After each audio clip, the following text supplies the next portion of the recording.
C'est ça. En Afrique, la politique ne révèle plus de la moralité. C'est contre la morale, c'est contre l'éthique, c'est contre la probité, malheureusement. C'est pour ça que lorsque tu fais la politique en Afrique, il faut être très prudent. Il faut être très prudent. Parce que toi, tu peux avoir certaines vertus, mais tout le monde, ceux qui sont en face de toi n'auront pas pareil. Parce qu'ils estiment que pour atteindre leur objectif, s'ils peuvent emprunter des couloirs bizarroïdes pour atteindre leur objectif, ils vont le faire. S'ils pensent que toi, il faut t'éliminer sur leur chemin, ils vont le faire sans hésiter. Et si tu dis que Dieu va les punir, en même temps, ils savent que Dieu est miséricordieux. Donc s'ils t'éliminent, demain, ils s'en vont s'agenouiller devant ce Dieu et lui demander, Dieu pardonne-moi. Et Dieu va le pardonner. Parce que Dieu est miséricordieux. Il pardonne. Donc il t'élimine, il te tue. Tu qui sera puni, machin, truc, etc. Que non, il va aller en enfer. Non, non, non. Non, non, non. Dieu dit qu'il est miséricordieux. Il pardonne aux pécheurs. Donc le gars t'élimine. Demain, il part à l'église. J'ai péché. Que le Seigneur me pardonne. Et Dieu le pardonne. Parce que c'est le Père de tout le monde. Bonsoir. Ça fait quelques jours. On ne s'est pas retrouvés. Mais c'est bien de venir. Quand l'actualité brûle, il faut qu'on donne notre avis sur certaines questions qui nous paraissent très importantes. Mais cette actualité aujourd'hui, en réalité, nous allons nous concentrer sur la transition au Cameroun parce que nous sommes exactement aujourd'hui,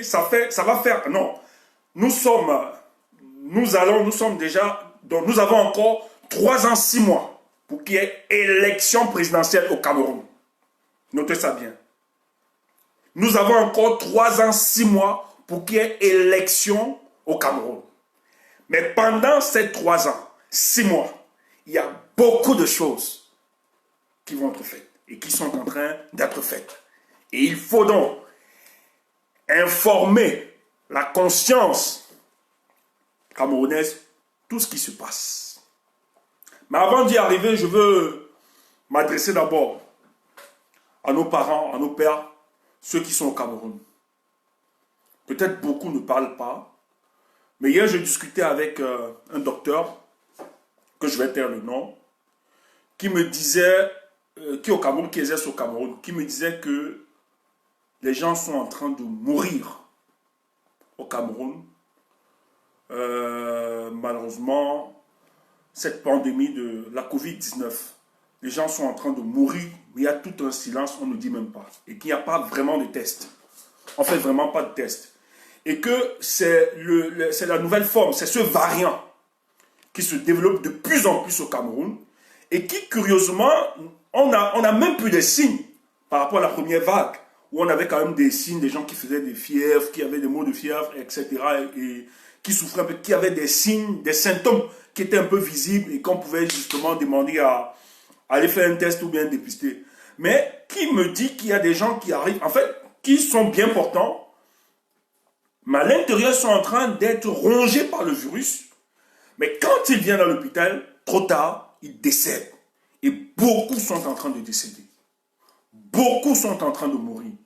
Donc, prévenez vos proches. Ceux qui nous écoutent vraiment,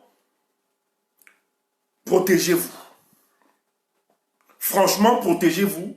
C'est vrai qu'on n'écrit pas, on ne sonne pas, mais au Cameroun, les gens sont en train de mourir. On enterre des gens au Cameroun. Les médias n'en parlent pas véritablement. Les gens ne bavardent pas, mais le taux est élevé cette fois-ci. Les gens meurent beaucoup. Donc, si vous aviez vos familles, n'hésitez pas d'appeler vos familles, de leur demander d'être vigilants, de se protéger, de ne pas négliger, de ne pas croire que c'est des superstitions que nous racontons cette histoire de virus, de variant. Ça tue. Et cette nouvelle vague ne vous donne même pas des signes. Vous n'avez même pas des symptômes visibles. Lorsque vous vous écroulez, c'est fini, vous a rongé. Et on découvre juste que vous développez la phase finale de la maladie et vous disparaissait de la surface de la terre. Donc, il est urgent de dire aux Camerounais de se protéger actuellement. Le virus circule. Le virus circule. On ne vous donne pas, le ministre ne veut même pas vous interpeller sûrement par rapport au taux de décès et même de contaminés. Vraiment, il y a des couches, même des jeunes qu'on estimait ne pas être contaminés sont beaucoup contaminés aujourd'hui. Beaucoup contaminés ces jeunes. Et quand on voit les manifestations, les cérémonies, etc., les gens qui ne se protègent pas, qui s'en vont boire, ne se disent rien. Écoutez, cette maladie ne présente même plus. Le variant qui circule là ne vous prévient même plus. Ne vous donne même pas des signes, des maux de tête, bien symptômes, fièvre, etc. Vous ne voyez rien de tout ça. Même des problèmes de respiration, on ne voit même plus ces symptômes. Vous développez la maladie. Quand la maladie est là, lorsque le virus vous ronge, lorsque vous écroulez, c'est la phase finale. Elle vous emporte. Et aujourd'hui, les Camerounais, nombreux sont en train de passer à cause de cette maladie. Vraiment, les marabouts, si on vous a demandé depuis de libérer l'Afrique, vous n'arrivez pas. Si vous ne pouvez pas libérer l'Afrique, ça ne sert à rien. Comme ça, je peux bloquer. Vraiment. Donc, il faut revenir, il faut le dire. Ok, je vais d'abord revenir sur un problème parce que notre sortie, c'est sur deux axes. Premier axe, c'est sur le cas de Gervais Mendozé, l'ancien directeur de la CRTV. Ensuite, on va revenir sur le deuxième cas, dont je me trompe. Mais le premier cas va nous introduire. Donc, je vais faire une transition directe dans ce que je vais dire. Et vous allez comprendre la continuité, la suite sur le deuxième axe. Donc, nous avons deux axes. Premier axe, le cas de Gervais Mendozé. Et le deuxième axe, c'est finalement le cas de la transition politique qui se prépare au Cameroun. Et vous allez comprendre. Retenez que nous sommes aujourd'hui, nous avons encore 3 ans, 6 mois pour l'élection présidentielle au Cameroun. Donc, c'est en 2024, octobre 2024, il doit y avoir élection présidentielle au Cameroun. Donc, vous pouvez tous ensemble être d'accord avec moi que la mandature imposée, voulue par le régime de Paul Biya, était une mandature dans le but de préparer véritablement le successeur, l'héritier de Paul Biya. C'est pour ça que tout ce que vous allez raconter, tout ce que vous allez faire, ils ne vont pas l'écouter.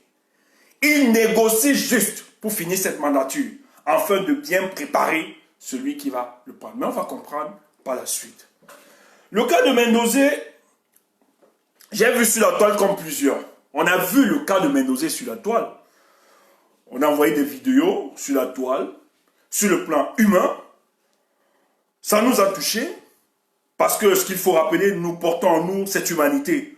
Lorsqu'on voit des souffrances, s'opérer auprès de nous, on ne peut pas rester indifférent face à la souffrance de l'humain. Donc, ça suscite normalement une mobilisation, une indignation. Lorsqu'on voit un être humain en train de souffrir de telle manière, de cette façon, on ne peut pas rester indifférent. Parce que nous avons l'humanité en nous. Bon, il y a certains qui n'en ont pas. Il y a d'autres qui sont forts et qui n'en ont pas cette humanité. Donc, on a vu donc au sein de la toile, plusieurs se sont mobilisés, s'indigner du fait que Mendozé soit traité ainsi. Sur le plan principal, c'est bien, parce que nous sommes humains. C'est bien de s'indigner, de voir Gervais Mendozé dans ce comportement, dans cet état, de le voir ainsi, et de s'indigner et de dire mais qu'il faut finalement que quelque chose soit fait pour sauver ce monsieur. Je ne veux pas ma sortie, je ne veux pas rester sur une sortie telle que qui a fait quoi, oui ça a porté, oui nous avons approuvé, nous avons apporté notre humanité, ça a payé, etc. Mais ma lecture ce soir est une lecture d'un politique avisé. où finalement, j'ai l'impression que il faut, lorsque nous avions des éléments, il faut une analyse froide de certains éléments pour orienter et pour éduquer, conscientiser le peuple pour ce que nous voulons. Parce que finalement, si nous ne sommes pas prudents, on risque d'être utilisés. Nous, ignorants, que nous sommes en train d'être utilisés. En fait, nous serions en train de faire le jeu de ceux qui organisent tout ce spectacle sans le vouloir, après gesticuler. C'est pour ça qu'il faut avoir beaucoup de recul.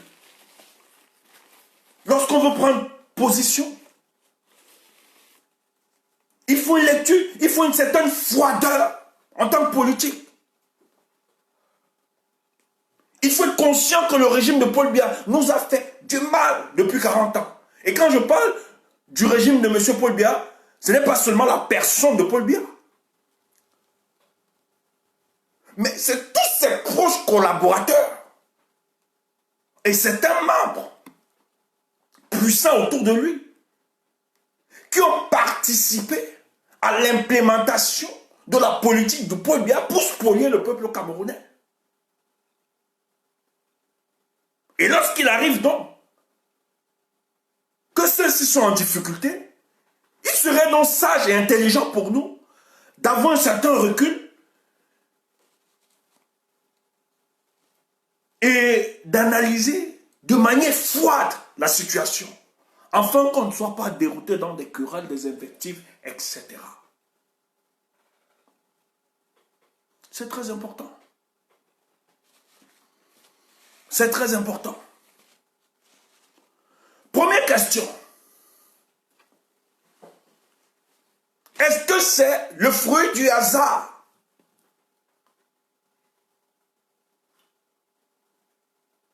Qui amène sur la toile la vidéo de Gervais Mendozé alité?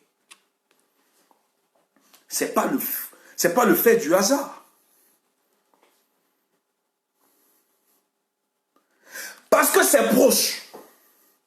Écoutez, si moi j'ai mon parent qui est malade, qui est souffrant, dans cet état, pour la dignité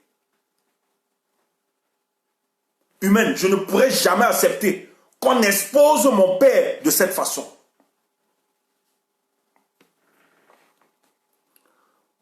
Oh, on insulte, je bloque. Si c'était mon papa, mon parent à moi, pour la dignité de mon père, je ne pourrais pas accepter. Je n'accepterai jamais qu'on expose l'état de mon papa.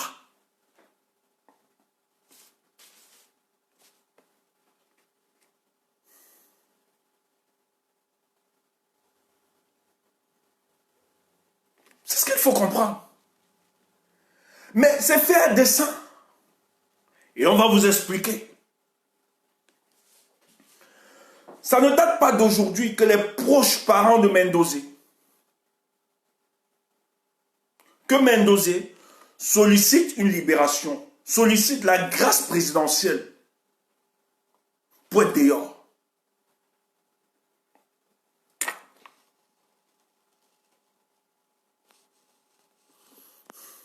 Écoute, excusez, en même temps, je suis obligé de bloquer certaines personnes.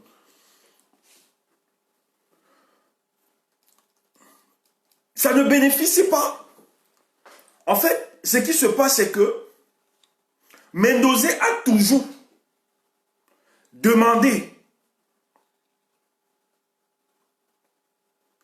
Mendozé a toujours demandé à être libéré, à avoir une grâce présidentielle, se retrouver à l'extérieur. Mais ce qu'il faut vous rappeler, comment Mendozé se retrouve en prison?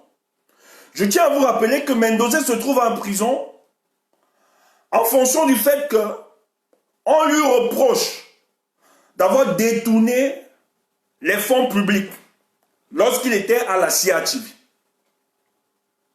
Ça, c'est vrai, hein? C'est ce qu'on lui reproche.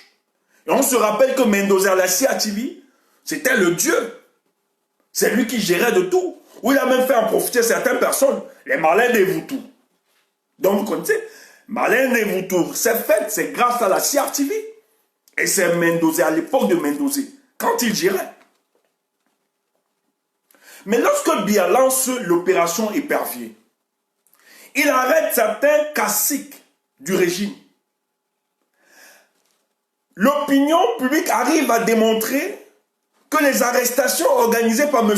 Biya n'est qu'une épuration politique de quelques adversaires à sa personne aux prochaines échéances présidentielles. Il fallait donc gérer cette contradiction. Parce que vous avez les médias, une certaine opinion, l'opinion nationale, même internationale, qui expliquait qu'en réalité, les arrestations, ce qu'il appelait opération Épervier, n'était pas une opération Épervier. En réalité, c'était une opération politique afin de disqualifier tous ses proches collaborateurs qui ont pensé un seul instant voulant le remplacer. Et lui démontrait, en tant que légaliste, il laisse la justice faire son travail parce qu'en fait, le Cameroun aujourd'hui souffre d'un problème de corruption qui n'arrive pas à comprendre qu'autour de lui, beaucoup se sont enrichis et ce sentiment d'impunité doit cesser. Donc, il faut nettoyer son régime. Les gens lui disent, mais s'il faut donc nettoyer ton régime, comment tu peux expliquer que tu arrêtes la plupart de tes collaborateurs? Mais Gervais Mendoza, dont les gens, nous avons des informations, qui lui, au niveau de la CRTV, a volé au niveau de la redevance, tout ça, volait tout, c'est lui qui faisait le beau temps dans la CRTV, c'est lui qui décidait de tout. On sait très bien, on a des éléments que c'est Mendoza a volé, mais comment Mendoza est dehors alors que les autres sont en prison parce qu'ils ont détourné les fonds publics. Et bien ne pourra pas gérer dans cette contradiction où tout le monde expliquait de manière scientifique que même si on ne veut pas dédouaner ceux qui sont arrêtés, parce que la plupart qui sont arrêtés, tous, même aujourd'hui là, la plupart, tous volent, sont des voleurs. On ne peut pas avoir un pays comme ça là, tout n'avance pas, tout n'est pas clair. Tous, même actuellement là, tous sont des voleurs. Pour bien nommer quelqu'un aujourd'hui, demain ils volent. Tous c'est comme ça, ils ont été formatés comme ça.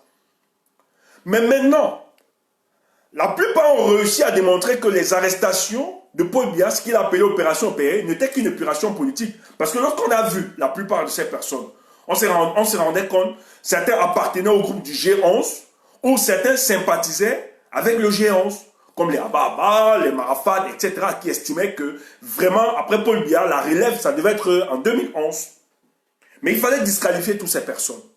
Mais comment donc arrêter tous ces gens? Et vous dites qu'ils ont détourné les fonds. Alors qu'il y a beaucoup qui se baladent, qui ont détourné aussi les fonds. Le cas de Mendoza. Alors, ma chance, ça en est suivi pour Mendoza, qu'il se retrouve au deuil de la mère, Maman Rosette, c'est qu'on appelait Maman Rosette, la mère de la première dame Chantal Biya. Étant là-bas, parce que je vous le dis, avant que Mendoza soit directeur de la... Oui, pendant qu'il était directeur à la CRTV, et même ministre délégué, tout ça, la communication, etc. C'est quelqu'un qui a été toujours passionné par des histoires de chorale. Et il avait son équipe, la voix du Sénat. Vous savez, c'est quelqu'un qui aimait toutes ces histoires. Et c'est pour ça que quand vous entendez quelqu'un vous parler de Dieu, de Dieu tout le temps, il faut se méfier. Présentez comme pasteur, méfiez-vous. Parce qu'on les connaît tous. Et vous avez la preuve. Sur la toile ici, là, vous avez quelqu'un qui nous parlait Dieu. Aujourd'hui, il se met pour casser, hein. Je ne vais pas citer le nom pour aujourd'hui, mais vous le connaissez. Aujourd'hui, la personne décide de phagocyter, de tuer la révolution par tous les moyens, surtout celle incarnée par le MRC. Mais c'est des gens qui viennent d'abord avec un langage Dieu, mais la suite, vous voyez. Alors, ce qui se passe, lors du deuil, je bloque, on me dit de bloquer.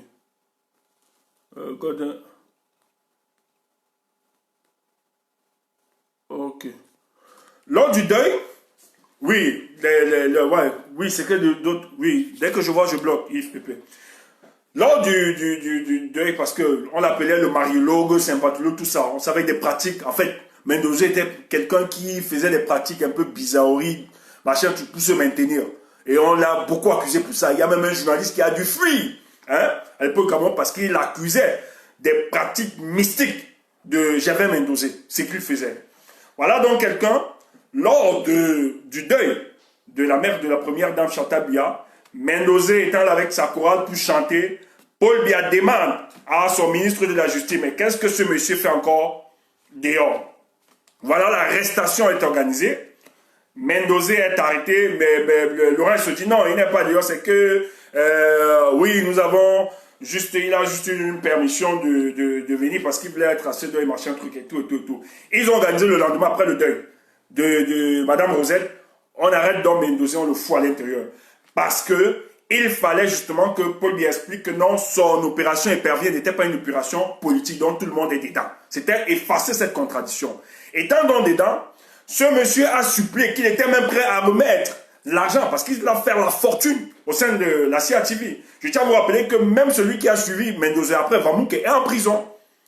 Donc vous pouvez comprendre l'argent qui passe là-bas. C'est pour ça que c'est tout un problème au niveau de la CATV. C'est des gens qui mangent l'argent du citoyen, du contribuable camerounais sans rien faire. Donc on dilapide l'argent là-bas. Et c'est comme ça que Mendoza donc est à l'intérieur.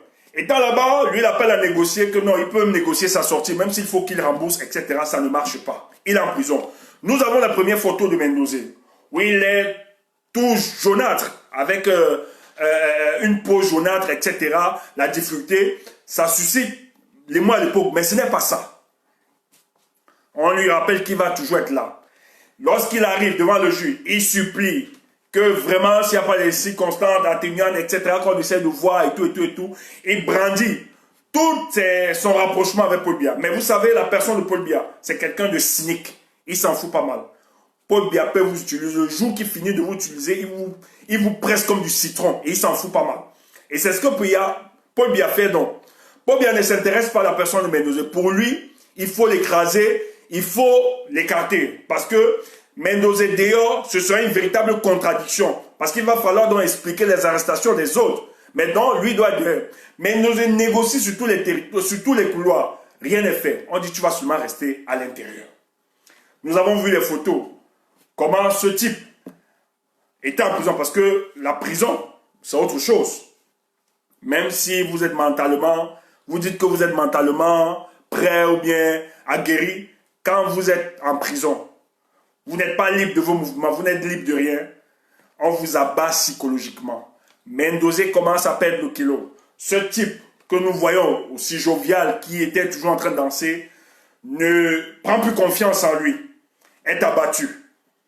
Et chaque jour qui passe, et chaque heure, chaque minute, Mendoza commence à finir sous nos yeux. Et ça n'avance pas.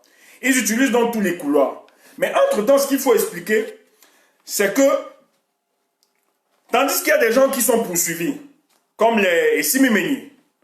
Essimimeni bénéficie de la complicité avec le frère du chef de l'État, celui qui est mort, le père de Benivan. Tous, ils organisent à faire partir Essimimeni qui devait être en prison parce qu'il était accusé pour le détournement. Mais ce type, on ne sait comment, il a été protégé par la famille de Paul Biya. On a directement simulé une évacuation sanitaire, etc. Mais le type aujourd'hui se balade partout, en Europe et aux États-Unis. Il est sans problème. On se rappelle encore le plus récent, où Fosso Victor, le père Fosso, a dû donner 1 milliard, comme si c'était un don, etc. Mais en réalité, il payait la tête de son fils Yves-Michel Fosso, où il a fait un deal avec le secrétaire général, où on a demandé à évacuer Yves-Michel Fosso. Or, Yves-Michel Fosso, à l'heure où nous vous parlons, n'est plus au Maroc. Il se balade entre Paris, Singapour, partout aux États-Unis. Il est dehors. Et ça a commencé à susciter dans un débat que finalement, toutes les évacuations, dont certains, et le ministre, je pense, il y a le premier ministre, je crois que c'était anonyme, il y a un autre ministre aussi, qui se balade, qui est sorti lui aussi se balade partout, dans tout Paris. Lorsque le dossier, les gars ont compris que pour fonctionner, il fallait utiliser ce mécanisme. Qu'est-ce qui se passe? Mendoza est dans cette négociation avec toute sa famille. Ils en donnent, parce que c'est un lobbying qui s'est mobilisé. Parce que j'ai l'impression qu'il y a beaucoup qui sont dans une certaine naïveté. Un lobbying se mobilise. Ils s'en vont rencontrer l'homme fort du pays, Je vais vous donner le nom par la suite. Vous connaissez en tout cas l'homme fort. L'homme fort, parce qu'avant Mendoza, rappelez-vous qu'il y a Tangakuna, qu'on veut libérer. Entre-temps, ça fait un débat, même sur la toile. Ils prennent un recul par rapport à Tangakuna. Parce qu'il y a un business qui se passe, c'est qu'on ne vous dit pas. Mendoza organise par le même couloir. Le couloir qui va lui permettre d'être évacué et être libre finalement de ses mouvements, comme les autres ont profité. Mais c'est difficile parce que toute l'opinion, à l'œil, nous nous rendons compte finalement que la justice ne fait pas son travail au niveau du Cameroun. Mais pour que ces gars soient libérés, on subit les histoires d'évacuation sanitaire. Et une fois évacués, les gars disparaissent de leur lieu d'hôpital, etc., se baladent partout en Europe et aux États-Unis et continuent dans leur business. Dans le même cadre, ça ne peut plus passer parce que toute l'opinion est critique envers sa démarche, où des gens ont profité de ces évacuations, ne sont jamais retournés au Cameroun. La justice n'a pas poursuivi. Tout un deal, toute une organisation, toute une mafia derrière cette histoire. Mendoza doit passer par le même chemin, lui c'est très dur. Si nous utilisons, parce qu'à Tangakuna, voulait le libérer, mais toute l'opinion nationale a crié. Ils sont retenus. Maintenant, pour le cas de Mendoza, on lui dit, s'il faut passer par ce chemin, ça va être très difficile. Parce que nous allons affronter en face de nous l'opinion qui risque de se mobiliser pour cette évacuation. Mais qu'est-ce qu'il faut faire? Ils disent aux parents de Mendoza, ce que vous allez faire, vous devez donc sortir des vidéos, mettre sur la toile. Et cette vidéo va susciter l'émoi des populations. Et à partir de cet émoi, nous pouvons donc prendre une décision pour ne serait-ce libérer. Au nom de l'humanité, libérer Mendoza, qu'il soit libre de ses mouvements. Voilà, on fait expressement, parce que je ne pense pas. Je ne pense pas. Il n'y a aucune famille qui peut laisser qu'un de ses parents soit exposé comme ça là. Parce que c'est quand même Gervais Mendoza. Celui qui était à l'époque un mastodonte au niveau de la CRTV. Un costaud, un géant. Mais voilà comment sa vidéo est laissée sur la toile. Parce que ça doit faire honte, au moins aux proches de sa famille. Mais le but, c'était un business. Ils étaient obligés de filmer comme ça, de mettre sous la toile. C'était organisé. Ils étaient obligés donc de filmer Gervais Mendoza et mettre sur la toile. Pour démontrer, pour interpeller les mois des Camerounais. Et lorsque nous avions vu cette vidéo, la plupart, soyons sincères, moi-même qui vous parle, parce que je suis humain, parce que j'ai mon humanité, ça m'a attristé. Qu'est-ce que Paul Biya peut faire? Oh là là. Il faut que tu prends tes suppositions pour des réalités. Quelle incohérence. Michel, tiens-toi, j'ai du respect pour toi, madame. Et si tu veux un débat, si tu veux vraiment un débat, fais avec moi, tu viens, si tu veux un débat, on peut débattre. Pour le respect que j'ai pour toi, je t'en prie. Si tu n'es pas intéressé, ne souffre pas de m'écouter. Tu peux partir. Tu peux partir. C'est la lecture qui est claire. Je te donne une lecture. Et je suis ici, je suis un analyste politique. Je ne vous raconte pas n'importe quoi. Je ne suis pas en train de balbutier. Donc si tu veux un débat cohérent, tu m'invites à un débat. Je ne te raconte pas n'importe quoi. Et je te dis, j'ai une expérience politique dans ce pays-là. À un moment, on va être modéré, à un moment, on va être modeste, mais n'exagérez pas. N'exagérez pas. Voilà. Alors, la famille laisse expressement cette vidéo sur la toile. Ça suscite l'émoi, l'indignation. On se dit, mais non, mais parce que nous avons notre humanité. Mais ce que on oublie, c'était une bataille de l'opinion. C'était de gagner cette guerre, communication face à l'opinion. On voulait finalement conduire toute l'opinion à avoir une certaine sympathie envers la situation de Gervais Mendoza. Et ce que ça a réussi à faire, ça a mobilisé toute la toile. Et cette indignation, où beaucoup se disent, mais pourquoi laisser Gervais Mendoza souffrir? Pourquoi le laisser comme ça? Pour bien méchant, pour bien méchant. Ce sont des éléments qui devaient donc précéder la réaction du gouvernement pour qu'il soit libéré. Donc, qu'est-ce qui se passe? C'est qu'en réalité, nous avons été utilisés inconsciemment pour jouer le jeu de ceux d'en face. Parce que si on libérait Mendoza, sans passer par ce procédé, le régime serait en train d'être critiqué aujourd'hui. S'ils avaient décidé d'évacuer Gervais Mendoza ou bien le libérer avant, il devait être critiqué. Maintenant, puisqu'il fuit cette responsabilité, il fuit justement parce que ça pouvait aussi donner le prétexte à plusieurs qui sont dedans, encore qui veulent aussi être libres. De dire, mais si Mendoza, finalement, Biya, a pris compassion de libérer Gervais Mendoza, il faut qu'il le fasse. Parce qu'il y a plusieurs qui écrivent à Paul Biya. Hein. Il y a plusieurs de ses collaborateurs qui sont en prison, qui écrivent à Paul Biya qu'il veut être libre. Ils veulent seulement leur liberté. Ils ont même décidé de déposer les armes. Ils ont décidé d'oublier cette aventure politique.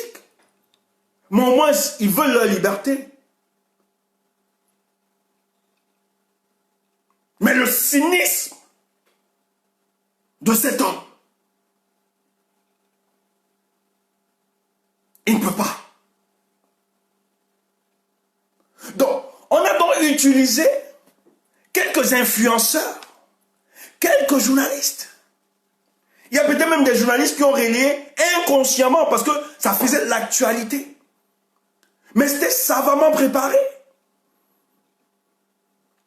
On a même interviewé les proches de Gervais Mendoza, qui à un moment de l'interview nous font un film de pleurs, de lamentation. Mais le but c'était créer cette indignation collective, chers frères. Et lorsqu'on a vu dans cette mobilisation, tranquillement ils ont dit Mendoza est libre.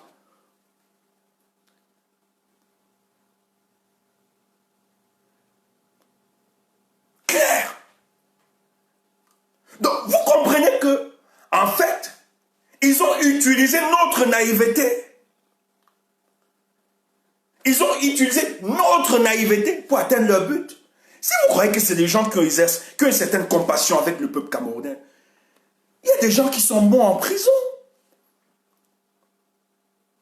On s'est indigné ici, un monsieur, un anglophone, pasteur, enchaîné sur le lit de l'hôpital. Mais on s'est indigné.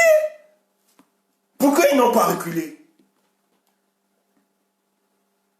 Pourquoi en ce moment, ils ne se sont pas dit, mais écoutez, le peuple s'indigne, c'est pas normal. Mais ils ont laissé mourir ce monsieur, enchaîné, qui lui n'a pas volé, qui lui n'a pas tiré, mais s'est levé parce qu'il a osé dénoncer le fonctionnement de ce système, de ce régime.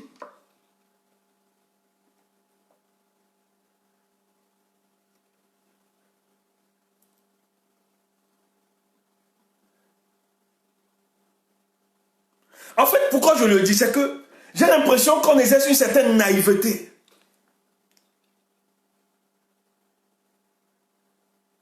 Le même engouement, la même énergie que nous avons déployée, mais en fait, nous avons aidé ces bandits, ces mécréants à réaliser leur projet. C'est un lobby qui s'est organisé autour de Mendoza, c'est eux qui ont demandé si vous voulez être libre, si vous voulez qu'on le libère. Voilà comment vous devez vous conduire, parce que si on décide que c'est sous les instructions du chef de l'État, ça risque de retomber contre nous. Et ça risque de servir de prétexte à d'autres prisonniers politiques de continuer de faire aussi pareil. Mais ce que nous allons vous faire, ce que nous demandons de faire, présentez juste les vidéos de votre parent, de Mendoza sur la toile. Et lorsque ça suscite l'indignation collective et que les Camerounais, l'opinion publique, il y a une bataille, ont réussi à gagner la bataille de l'opinion, alors, nous, on va juste considérer les réclamations de cette opinion pour prendre une décision. Et c'est ce qui s'est passé. Donc, en fait, il faut être fou pour jubiler ça. C'est une organisation scientifique.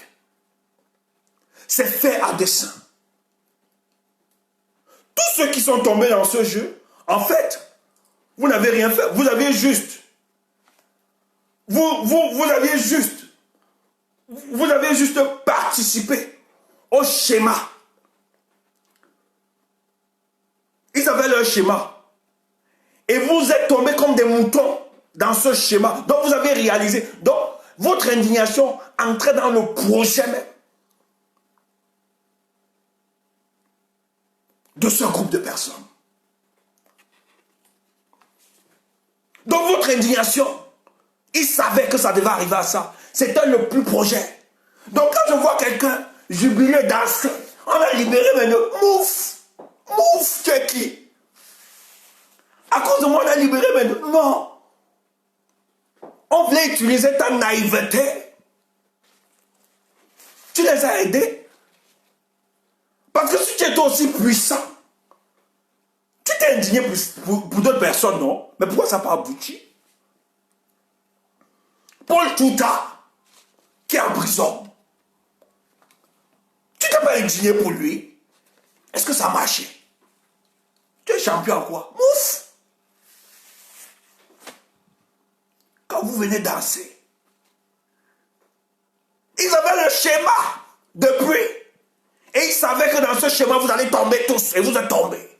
Ouais, Mendoza, ouais. Nous sommes humains. Mais en politique, il faut avoir une certaine froideur. Il faut être froid.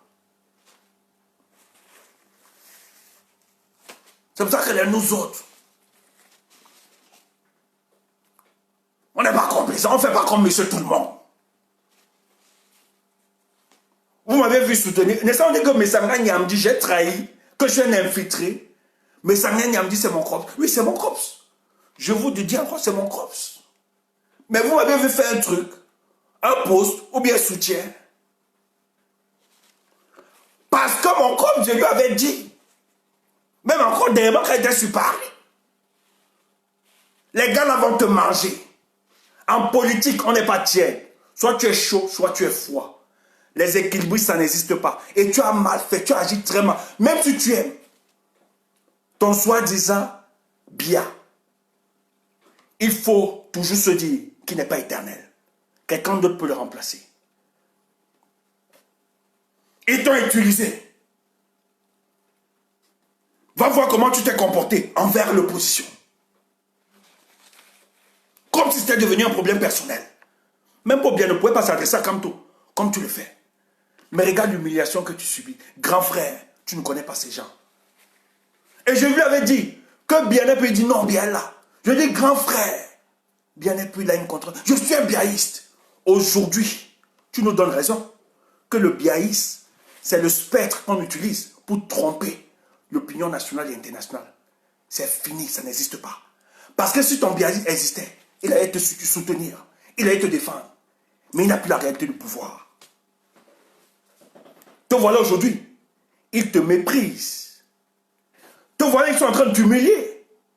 Toi qui disais, je suis, main sur le cœur. Il faut être franc avec les amis. Avec les ennemis, même si on les respecte. Je suis désolé. Il doit devoir, c'est la loi du karma, c'est la loi de la compensation. Je n'y peux rien. Humainement, ça me fait mal. Mais il doit goûter. Comme plusieurs gouttes. Il doit goûter au déploiement de la dictature. Il croit qu'il est intouchable. Je parle comme ça. Son fils, C'est un jeune frère que j'aime bien. Il écoute sûrement. Mais il faut qu'il expérimente aussi les affres de la dictature. Comme ça, il comprenne. Et pour ça, je ne peux pas l'aider. Je ne peux pas faire, ouais, non, je ne suis pas compatissant. Parce que lui-même, il a été de trop, il a eu un zèle contre ceux qui défendent ce qui est juste. Il y a beaucoup qui sont dans ce gouvernement-là, qui défendent, mais qui ne sont pas aussi zélés, parce qu'ils sont réalistes. Ils savent que demain, ça peut passer à autre chose. Ah, man, non, non.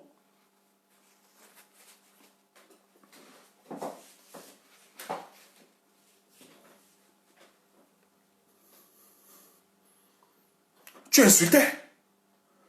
On t'a même fait raconter des choses. C'est eux. Que le président Kamto a défenestré un jeu.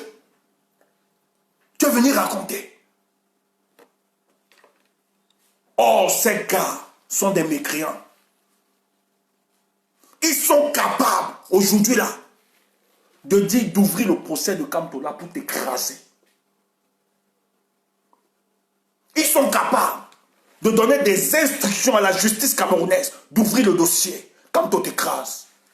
Mais tu as la chance qu'en face, tu as quelqu'un d'humain, son humanité même, mais merveille. Kamto, c'est un autre. Le président, c'est un autre.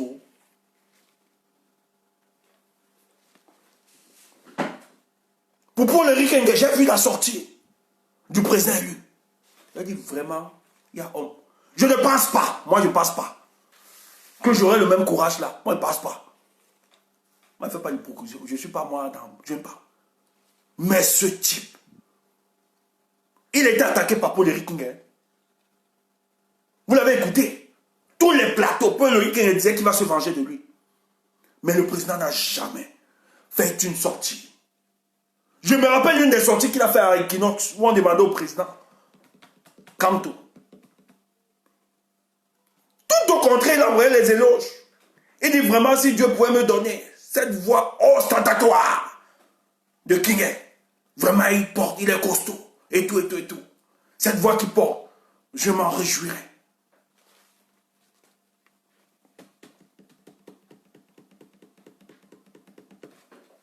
C'est la dimension. Son combat n'est pas un combat d'homme. C'est un grand homme. Je ne pense pas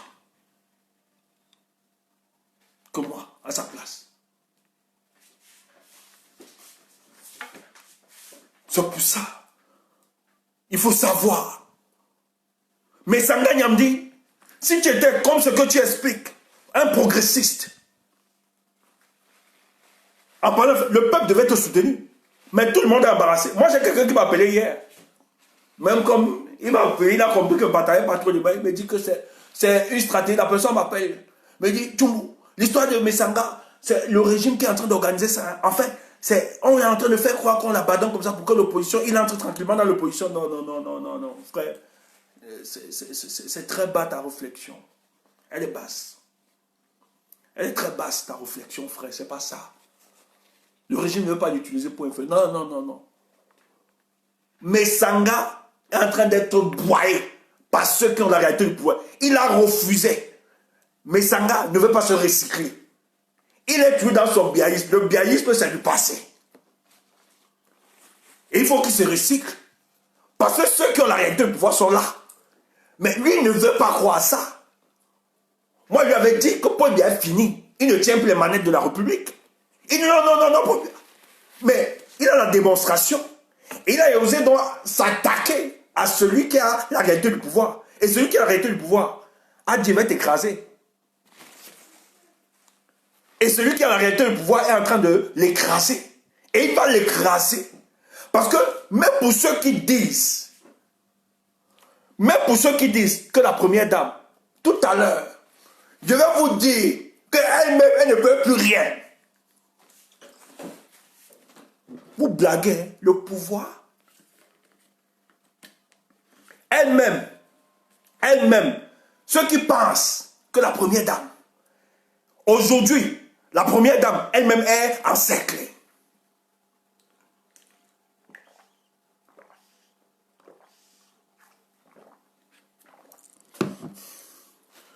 Vous croyez que le pouvoir, ça se passe comme ça?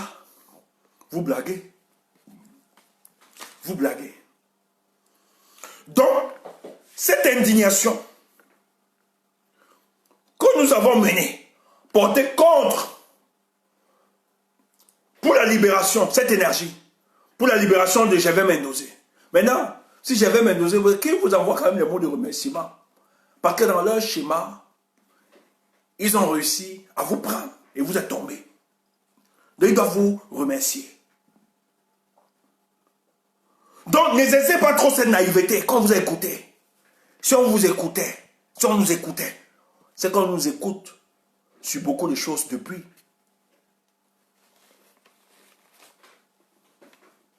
Hein? Il y a ceux qui n'ont même pas tué une mouche, qui sont en prison. Vous avez crié, pourquoi ils ne sont pas sortis?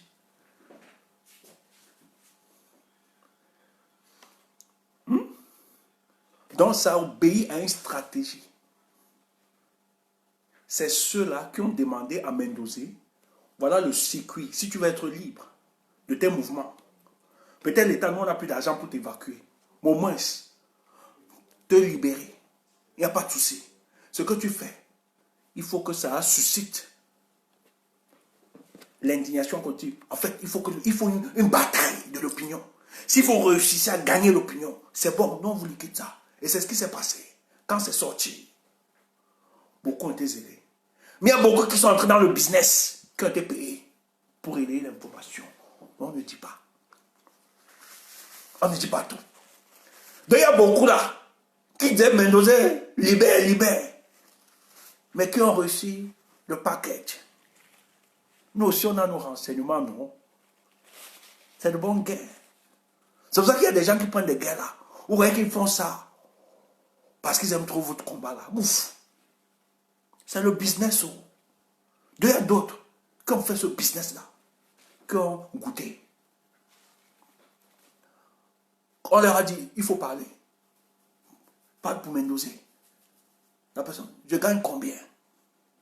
Oh, comment on te donne ceci? Il commence.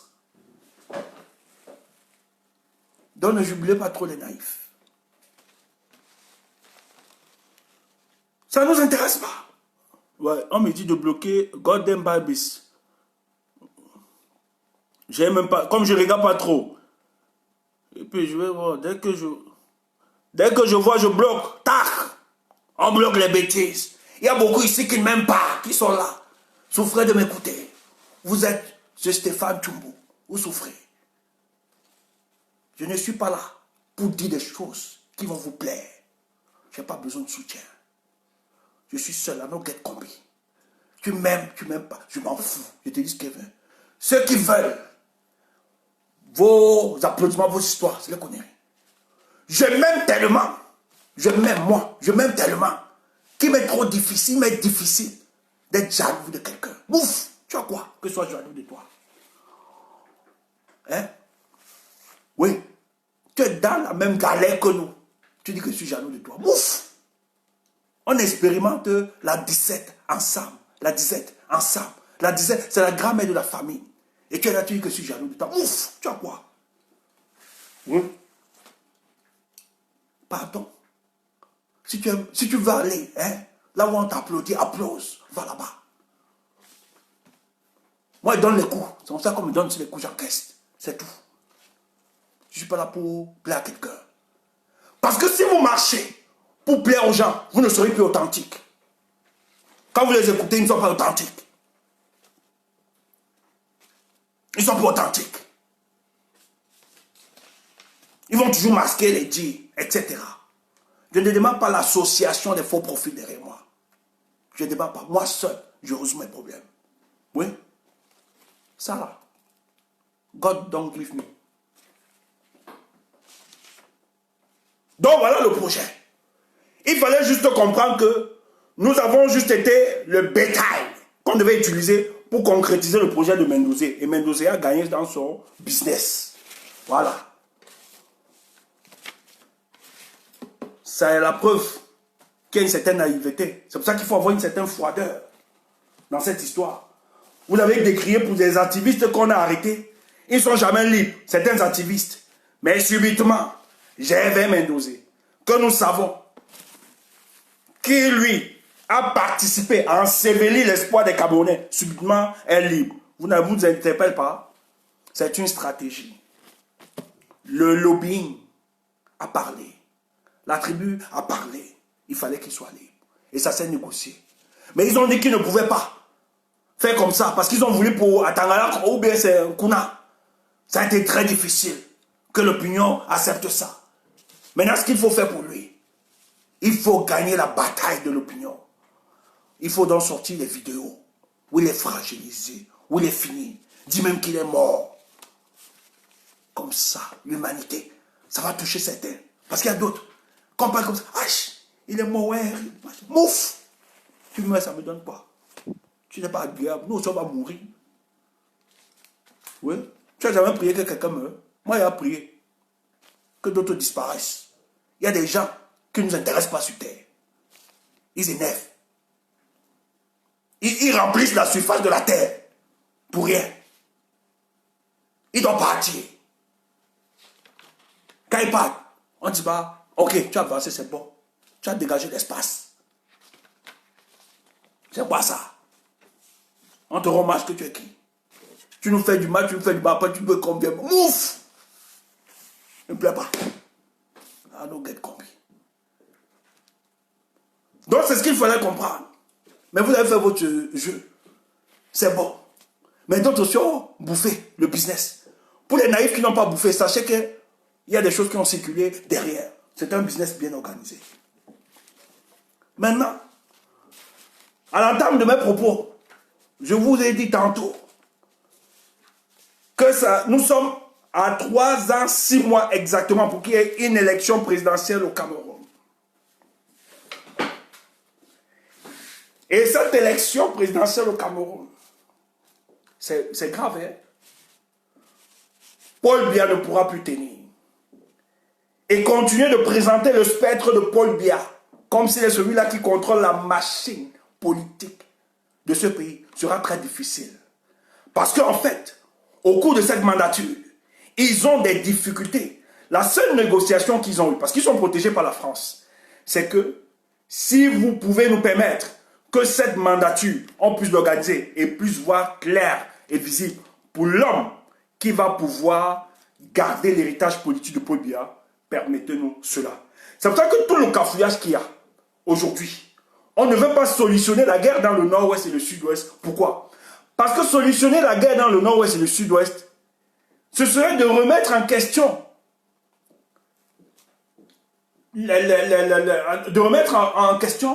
les fondements de notre République. Et ça, ils ne veulent pas.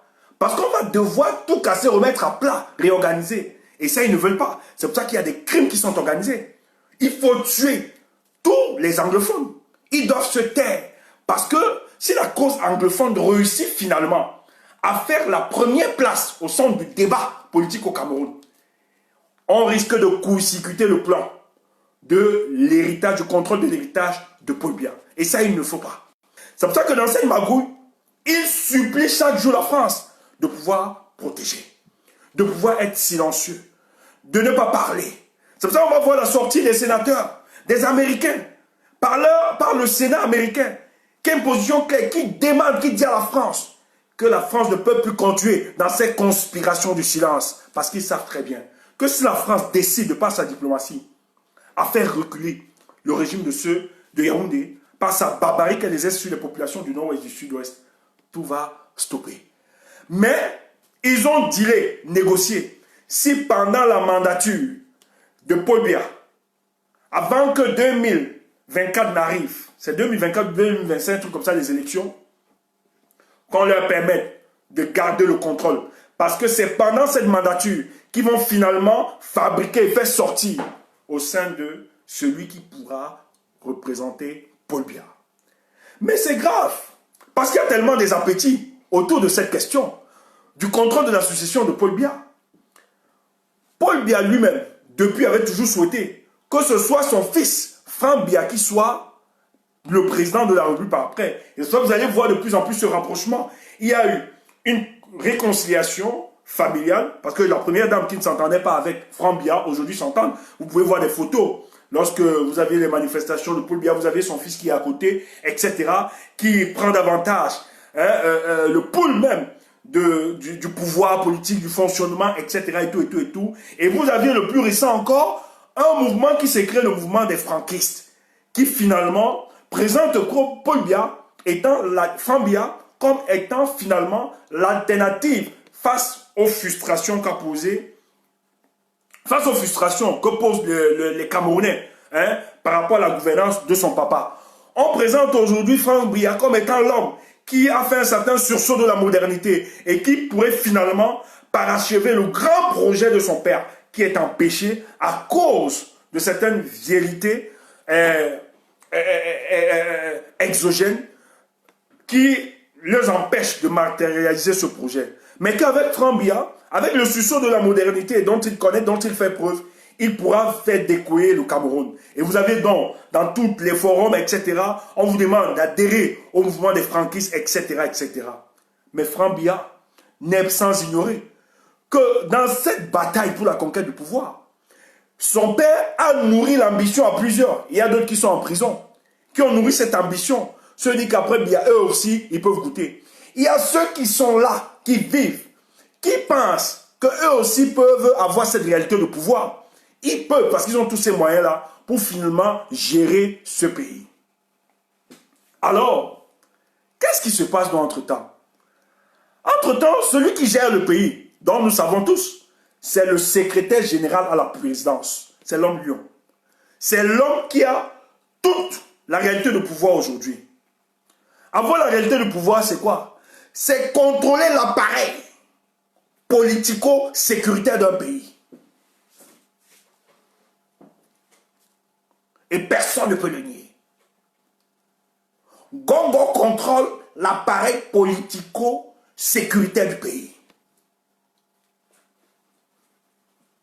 C'est pour ça qu'il n'y aura pas de remaniement. Vous vous tapez. Même s'il y a un remaniement, on reconduit les mêmes personnes. Et on bouscule les fragiles.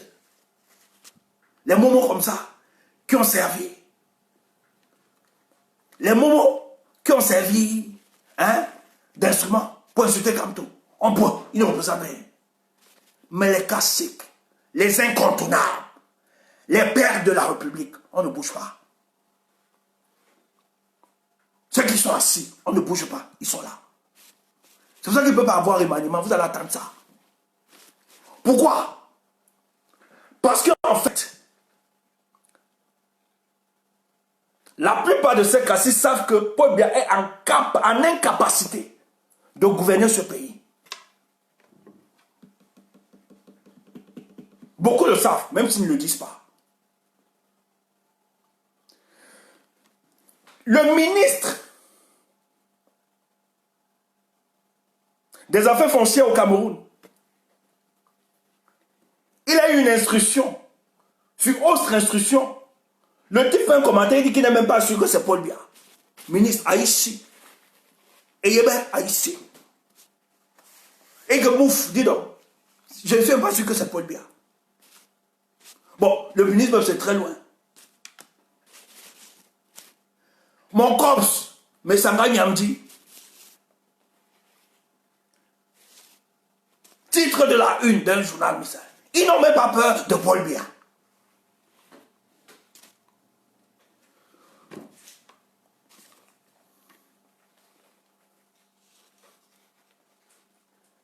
Ils n'ont pas peur de Paul Biya. Ils ont peur de Mouf. Paul Biya, pourquoi?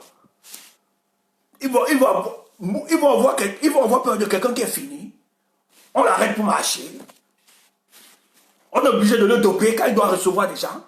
On est obligé de calculer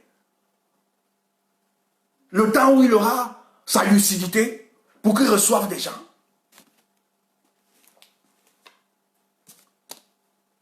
Ils savent tous que ça n'avance pas. Maintenant, Franck Biya prépare.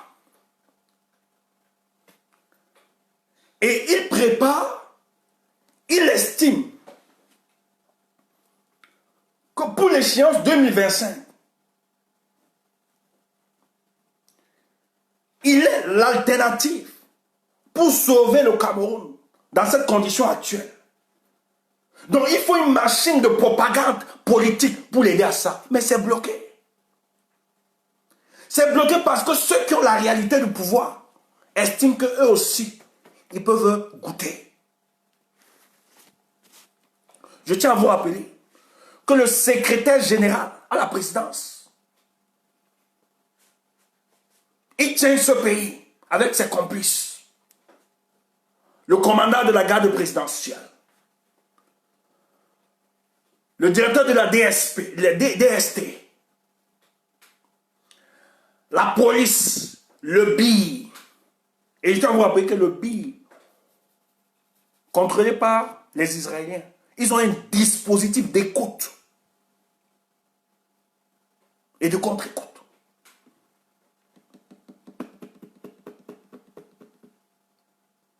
Donc c'est celui qui contrôle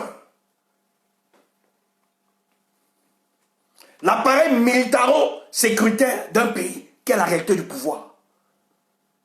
Et Ngongo avec tous ses amis, c'est pour ça qu'il fait trop de faveurs à ces gars. On lui obéit. Ils sont dans un deal.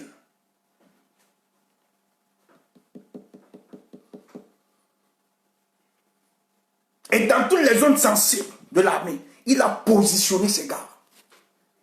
Dans tout le renseignement, il a positionné ces gars.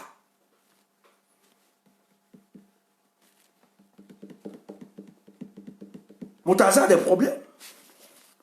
C'était l'un des challengers. Moutaza a toujours voulu entrer à la présidence pour prendre le secrétariat. Mais niet. On l'a bloqué ça. Et ça, c'était l'intervention de la première dame. Dès que le gars a eu la réalité du pouvoir, il s'est rassuré. Le commandant de la GP, le directeur de la DST, directeur de surveillance territoriale, direction de surveillance territoriale, le gars du BI, c'est les gars qui orientent toutes les politiques au Cameroun. C'est eux qui décident de tout aujourd'hui.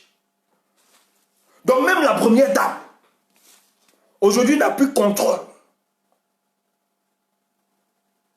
Ça va aller très loin. Ils sont capables d'anéantir la première dame. Elle sait, elle est fragilisée parce qu'elle ne contrôle rien. Elle a fait confiance au secrétaire, à la présidence, qui lui, de manière subtile, s'est éperçu. Il a réussi à avoir le contrôle de tout l'appareil politico-sécuritaire de l'État du Cameroun.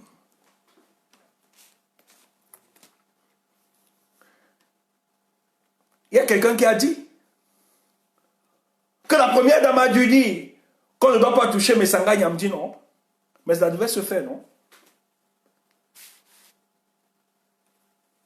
Vous n'avez pas vu l'info là? Moi j'ai vu aussi cette information. Qu'elle a donné son veto. Que ça le fout de la maison, il ne faut pas le toucher.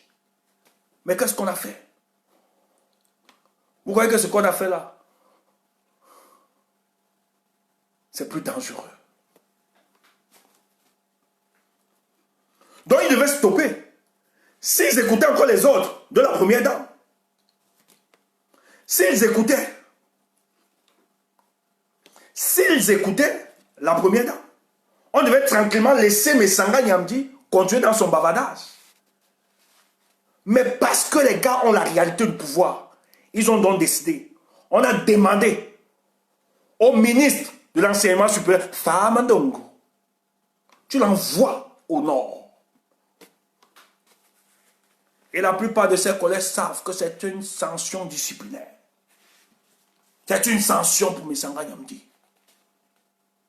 Donc s'ils avaient écouté la première dame, si la première dame, son veto passait encore, on ne devait pas faire ce qu'on a fait à Messanga Nyamdi. Peut-être vous ne comprenez pas. Quand vous voyez les totos, nous dit n'importe quoi, vous blaguez. Chacun a sa part dans la révolution. Nous, on fait pour nous. C'est vous éclairer.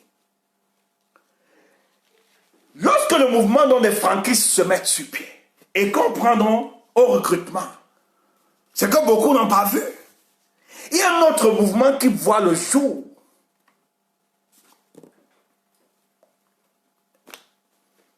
Le mouvement des bajikaïstes.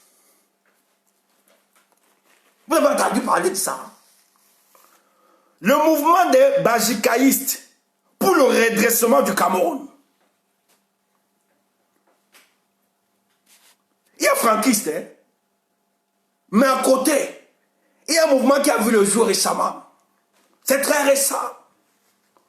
Le mouvement des bajikaïstes. Qui est Bajika? Bajika, le nom là ne vous dit pas quelque chose.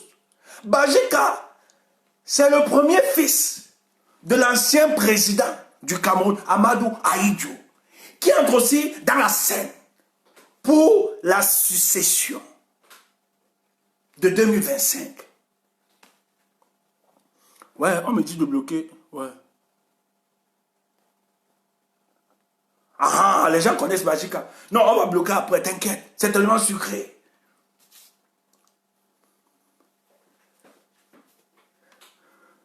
Oui, Ram, Gaius Wacha. Oui, dès qu'on crée, dès qu'on crée Gaius Wacha, on bloque. T'inquiète, on bloque. Sans discuter. Il y a donc le mouvement des bajikaïstes qui a vu le jour. Et Mamadou Bajika Ahidjo est le fils du premier président camerounais. Il s'invite dans la scène. Vous dites que c'est distraction, mais on va vous expliquer. Vous blaguez, hein? Ça commence toujours comme ça. Tout pour vous, c'est distraction. Vous blaguez. Quand tu vas attaquer ton adversaire, il faut bien étudier.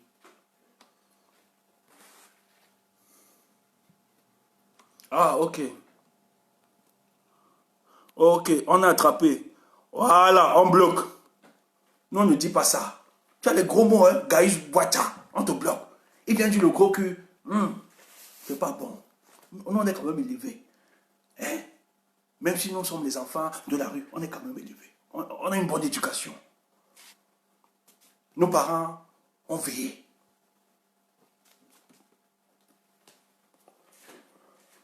Le mouvement des bajikaïstes prend le nez aussi. Il dit qu'il est président des bajikaïstes pour le redressement du Cameroun. En fait, ils ne sont pas idiots.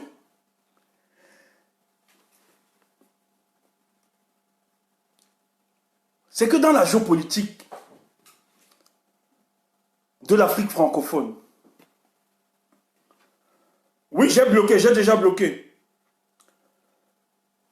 Les gars savent que lorsqu'il y a dévolution de pouvoir dans un pays de ce précaré, la plupart du temps, la France est d'accord que celui qui doit passer après, en fait, lorsque le père vit, s'il a un enfant qui s'y intéresse à la chose politique, on peut préparer l'enfant pour la prise du pouvoir.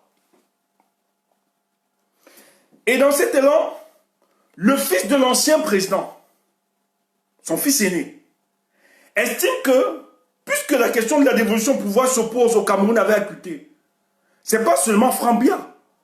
Lui aussi, il est là pour rappeler cet héritage parce que ce soit Ahidjo, que ce soit Paul Biya, tous sont sortis dans le même casting de la France-Afrique. Et la France, dans son attitude, est très rassurée, préfère beaucoup plus travailler avec les fils des dictateurs parce que au moins, ils savent que c'est la continuité de la politique de leurs parents. Parce qu'ils ont été bien sevrés par rapport à cette politique. Maintenant, ce qui se passe, Bajika renaît pourquoi? Bajika renaît à cause du deal et du business avec Congo.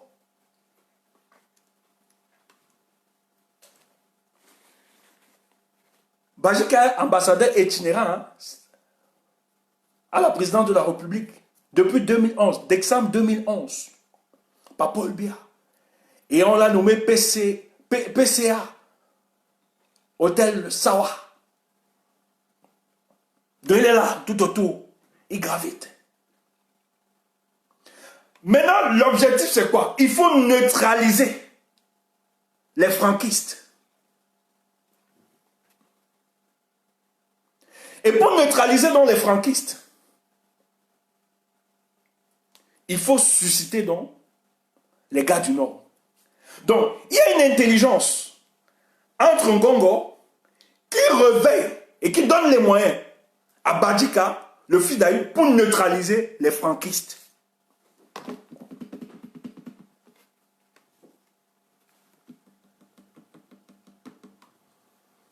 Je ne sais pas si on se fait comprendre. Je vous envie, peut-être c'est un peu très confus pour vous. Vous n'arrivez pas à comprendre. Ngongo, lui, ne veut jamais que Franck Biya prenne le pouvoir. Ngongo a des intentions d'être président de la République du Cameroun.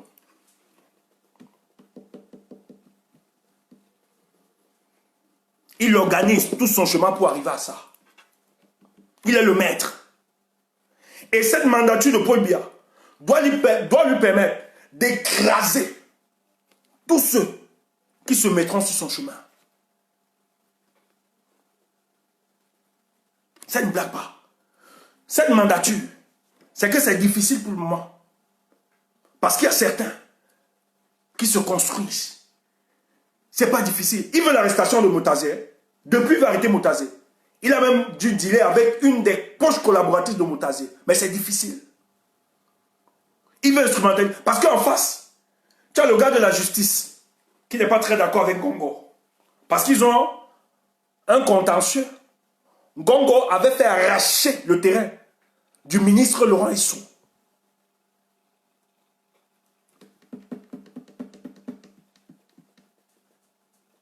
C'est pour ça que le remaniement serait difficile. Mais la police, c'est son gars. Bangangele, c'est son gars, le gars de la police. Et c'est la femme de Bangangele parce qu'ils sont de Mezouk, ensemble, de Yemzou. Tous, donc c'est la femme de Bangangele qui a rapproché. Donc lui, il a la police. Mais il n'a pas la justice. Quand vous allez comprendre les choses du pays là, quand on vous explique ça, ça peut te donner le vertige. Tu peux tomber. Il y a une guerre. Ouais, Yves Pépé, dès qu'on attrape Golden Babis, on bloque, ne te dérange pas. Donc la mandature de Paul Biya, c'est pour ça qu'ils ne peuvent rien construire, ils ne peuvent rien faire. Tout ce qu'ils font, c'est résoudre des problèmes ponctuels. Cette mandature, Ngongo doit disqualifier ou éliminer tous ceux qui voudront lui faire barrage pour 2025. Maintenant, il ne peut pas s'attaquer à Franck Biya directement. C'est le fils de Paul Biya qui est encore là. Qui lui est très respecté par l'administration. Même s'il n'a pas encore la réalité, le dispositif sécuritaire. Mais il est très respecté parce que c'est le fils de Paul Biya. Et Ngongo n'est pas idiot. Il peut donner tous les honneurs. Mais il sait très bien qu'il va falloir solutionner cela. Donc lorsque on lance le mouvement des franquistes, on instrumentalise le fils d'Aïdjo, Badjika. Le gars lance le mouvement des Badjikaïstes pour le redressement du Cameroun, qui va venir neutraliser les franquistes. Or, il a toujours été question que l'alliance Nord-Sud ne soit pas brisée. Or, c'est que vous devez écouter, les nordistes, et ça a été rendu formel et officiel par les écoutes du ministre Amadou Ali à l'époque, qui lui aussi a été pressé comme du soutien, n'est plus rien. Il dit ceci, que nous allons soutenir Paul Biya au pouvoir autant de fois que ce sera possible. Mais après Paul Biya, nous ne serons plus prêts à soutenir ceux du Sud. Et vous avez ceci, un business, un autre business. Vous avez un dangereux mercenaire, un fils du Nord, Mamadou Bachirou. Vous avez entendu parler de ce nom? Le gars qui avait mis sur la toile les écoutes de Amougou Mbelinga, un autre bandit. il a été dans la une du journal Essinga. Il demande à ses compatriotes du Nord de soutenir le candidat qui viendra du Sud.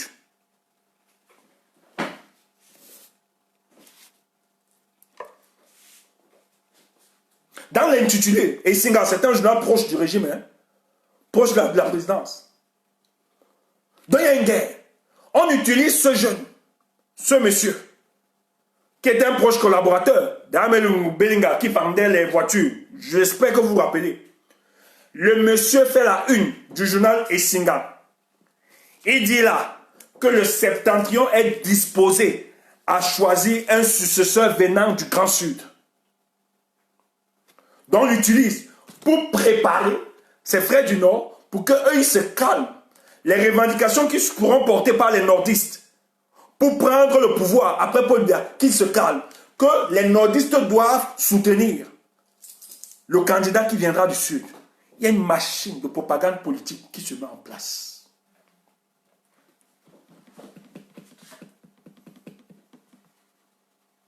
Donc vous êtes là, vous bavardez, vous gesticulez, vous dites c'est moi qui ai libéré tel de moi. Ouf! Les gars s'organisent secrètement. Donc ils sont là, ils font ça. Le peuple n'est pas là. Ils s'en fichent du peuple. Ils n'écoutent pas le peuple.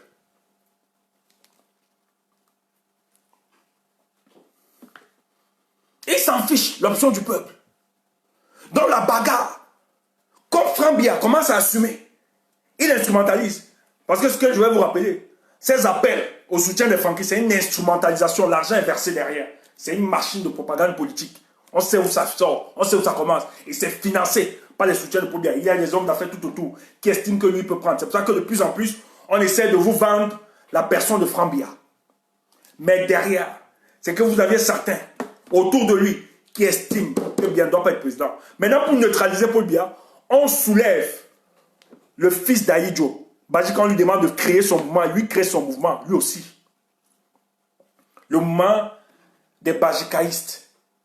Le but, c'est de neutraliser les franquistes. Et lui, dans sa pression, il dit très bien, quand vous l'écoutez, Bajika, il dit que le Nord, un fils sortant du Nord, comme lui, s'il prend la mandature, il va réconcilier les Camerounais entre eux. Que sa candidature ne souffrira d'aucune contestation. Une façon de dire que si c'est Paul Biya, ça peut créer, le fils de Paul Biya, ça peut créer une guerre civile. Vous écoutez ça. Donc le gars même se vend via l'international. Mais entre-temps, cette bagarre, le fait qu'on ait donné les moyens au fils d'Ahidjo de créer le mouvement des bajikaïstes, c'est pour fragiliser Franck Biya. Et les fans de Franck Biya sont en train de recruter dans le Nord. Et demander, et je vous ai dit tantôt, l'un des gars qu'on a recruté, c'est Mamadou, un autre mercenaire politique, un Mamadou Bachirou, qui lui dit à ses frères du Nord qu'il faut soutenir un gars du Sud. Donc lui prépare ses frères du Nord qu'on peut soutenir Franck Biya s'il se présente. Parce qu'il faut casser ça. Oh, Bajika vient ici leur dire à ceux du Nord que c'est maintenant un fils du Nord, c'est un fils du Nord qui est devant. On va devoir. Oh, Bajika a fait un deal avec Ngongo pour la prise du pouvoir. Mais on ne voit pas Ngongo.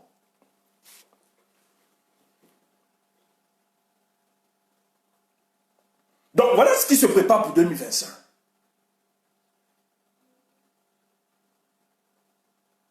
Voilà ce qu'ils sont en train de mettre en route pour 2025.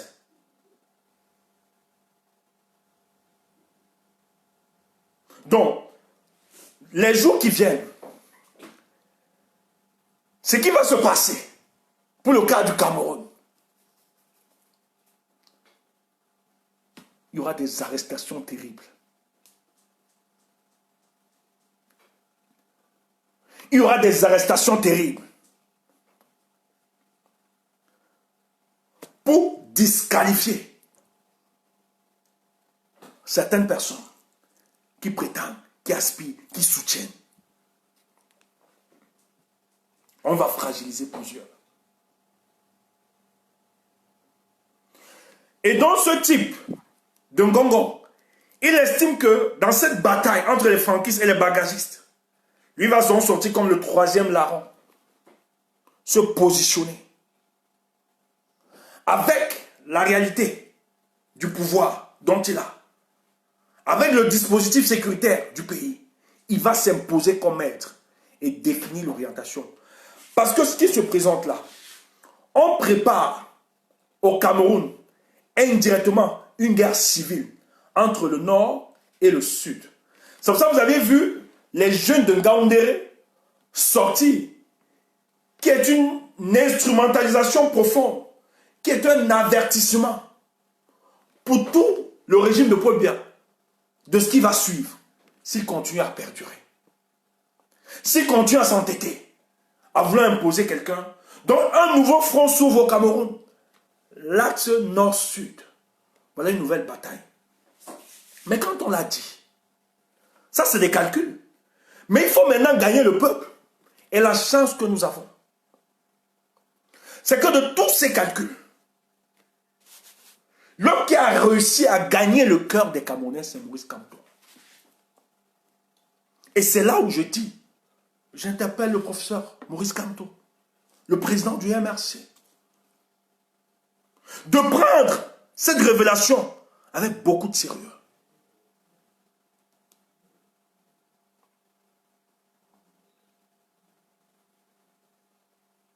Parce que cette démarche, ils estiment que le professeur est disqualifié avec son parti, est disqualifié pour 2025. C'est pour ça que le vrai travail est ailleurs. On ne va pas parler tout, on ne va pas tout étaler.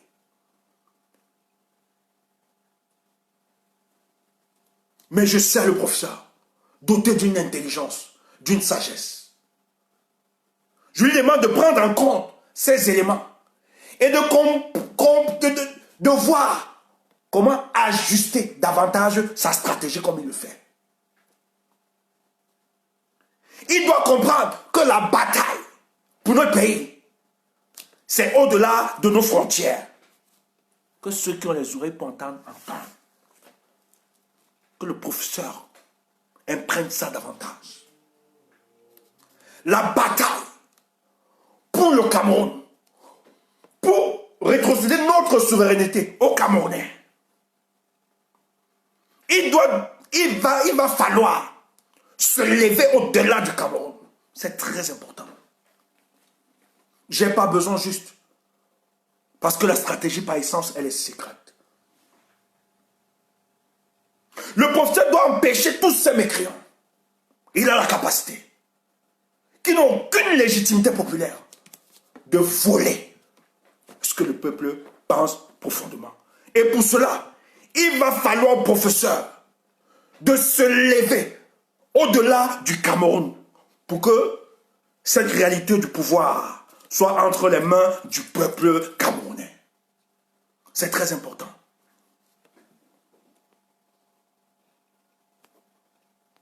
Petite gens, vous ne comprenez pas.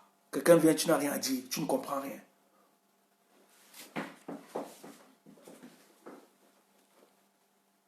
Ceux qui ont l'oreille politique savent de quoi est-ce qu'il est question. Ils comprennent.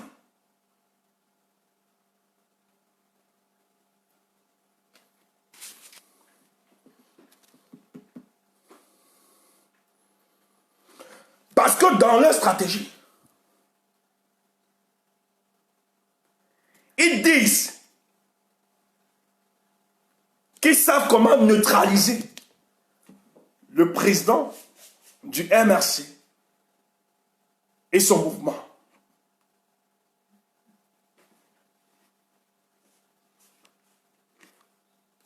Donc le président Kamto doit comprendre que cette bataille va se gagner au-delà de notre territorialité, au-delà du territoire camerounais. Il faut imprimer cela. C'est très important. C'est très important. Parce qu'ils ont engagé beaucoup de choses.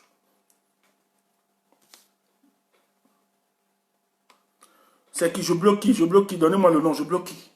C'est important. C'est pas négligé. Donc quand ils font leur calcul, ils disent que le MS n'est rien. Que comme tout derrière, ils vont le mettre, ils vont l'isoler. Tranquille, il n'a pas d'épaisseur.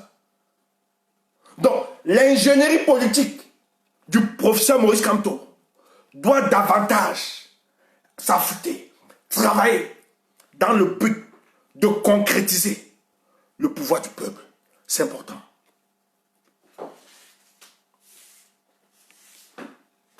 Oui, excusez-moi, j'ai écorché. J'ai écorché. Le président élu. Hein? Excusez-moi, j'ai écorché. C'est important. Ça doit être au-delà.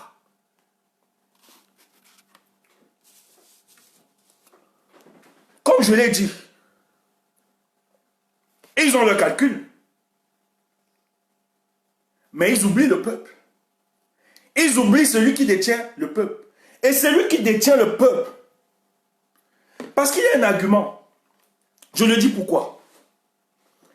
L'argument qu'ils utilisent, en fait, la démarche, cette propagande politico-tribale, c'est fait exprès. Ils ont décidé de confiner Maurice Kamto par cette campagne, par cette propagande politico-tribale. C'est-à-dire de présenter Kamto comme étant la volonté juste d'une tribu. Ils ont payé des gens, payé des blogueurs, payé des journalistes. Il y a des gens sans scrupules sur les plateaux qui tranquillement vont vous démontrer l'indémontrable que Maurice Kamto n'est que juste la volonté des peuples des gratte-fils. Oh, ils savent que ce n'est pas vrai.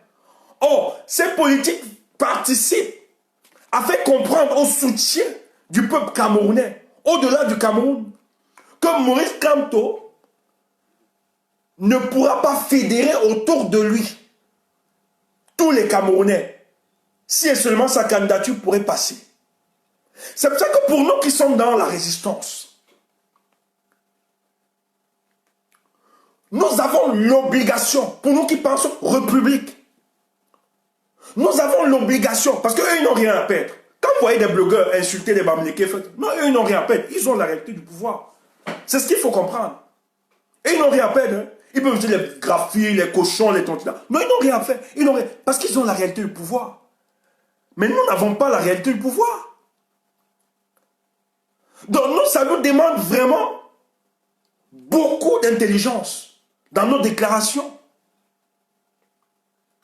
Parce que c'est une provocation de leur part. Lorsqu'ils font Bamileke, c'est que les gars veulent vous amener à glisser sur le terrain tribal. Et finalement, on vous donne une autre coloration. On vous démontre tranquillement que vous êtes des xénofascistes, des tribalistes. Vous ne voulez pas fédérer les Camerounais. Et ça, c'est une stratégie. Donc quand moi je vois des gens tomber dans ce piège, venir s'attaquer, venir tomber sur le terrain du tribalisme, vous n'avez rien compris. Ne pas parler, ou bien ne pas entrer dans ce jeu, n'est pas synonyme de faiblesse ou de lâcheté. Non, détrompez-vous.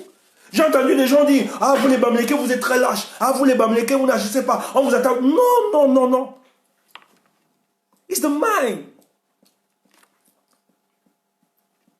Tu entres sur ce terrain, tu meurs. Ils réussissent. Et ils n'ont rien à perdre. Ils ont la réalité du pouvoir. C'est pour ça qu'ils peuvent être des tribalistes. Ils assument leur tribalisme. Ils assument.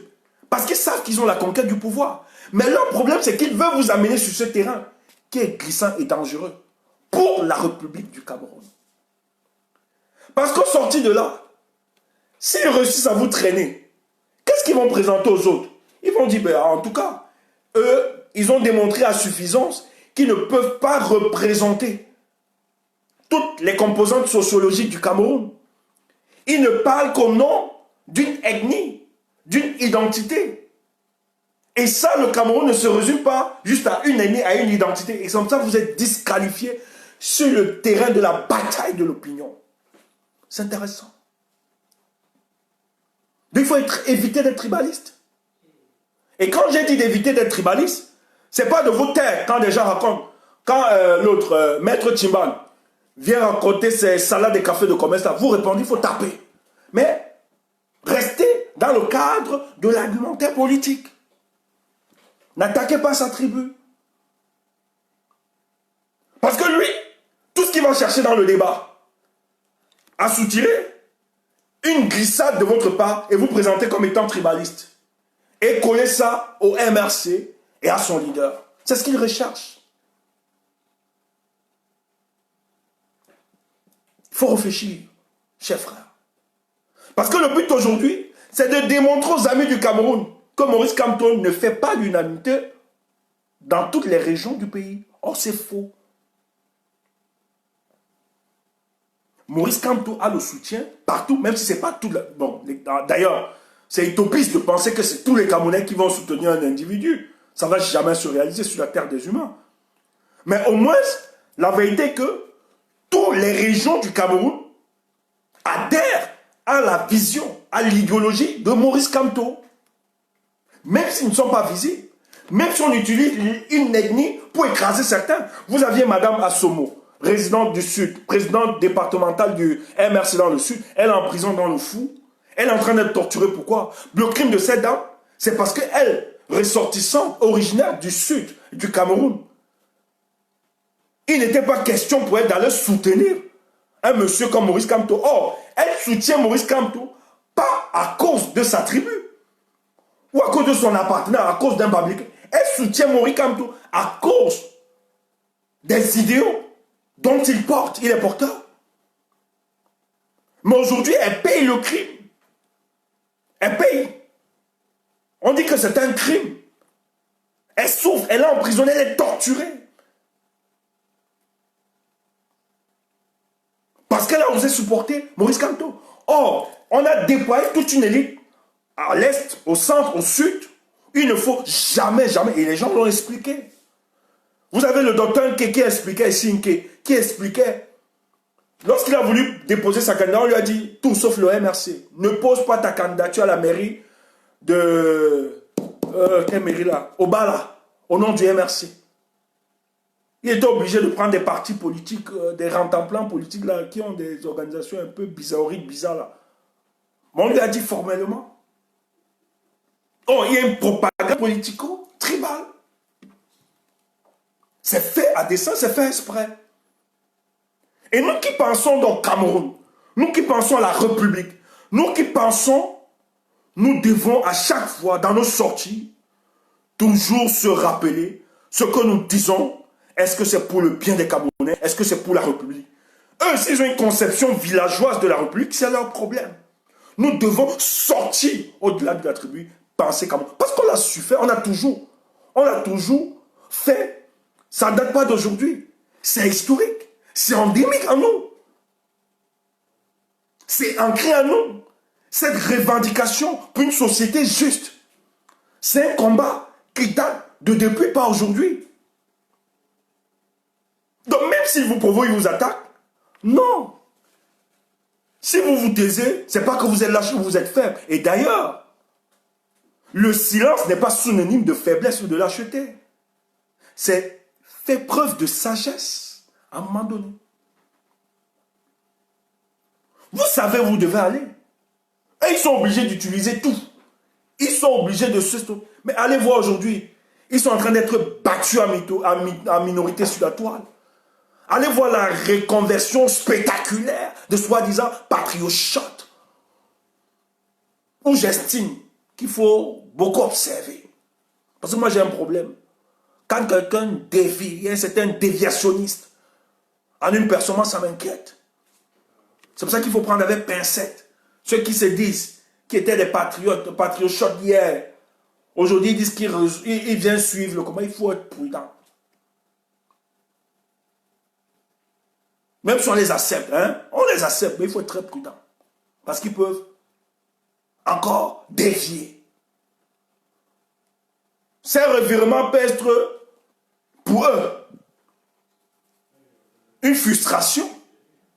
On n'a pas bien payé le gombo. On a privilégié certaines personnes.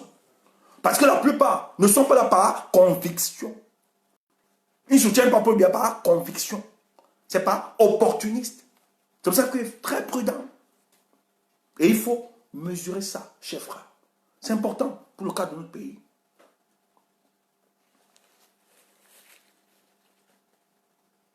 Donc voilà ce qui se présente à nous aujourd'hui. Il y a une bataille réelle pour la prise. Donc cette mandature, c'est une mandature de sacrifice. Les gens vont mourir. Vous n'avez encore rien vu. C'est que vous pleurez là. Il y aura encore les morts. Les gens vont mourir.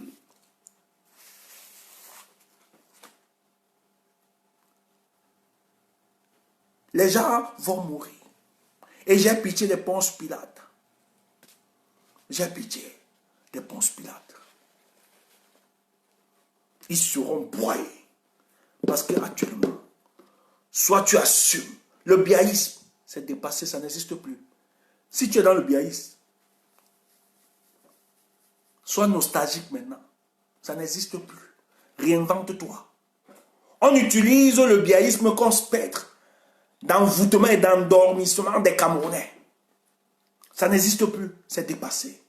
Nous sommes à l'horizon d'une nouvelle chose où il y a une bataille qui se présente à nous. Dans le travail que nous devons faire, il faut une ingénierie politique pour gagner cette bataille. Donc il faut aller au-delà de l'espace Cameroun. C'est très important. Que ceux qui ont les oreilles pour entendre, entendent. Et évitons de tomber dans certains pièges. N'exerçons pas trop de naïveté. Je vous aime. Portez-vous bien. Bonne soirée. On revient avec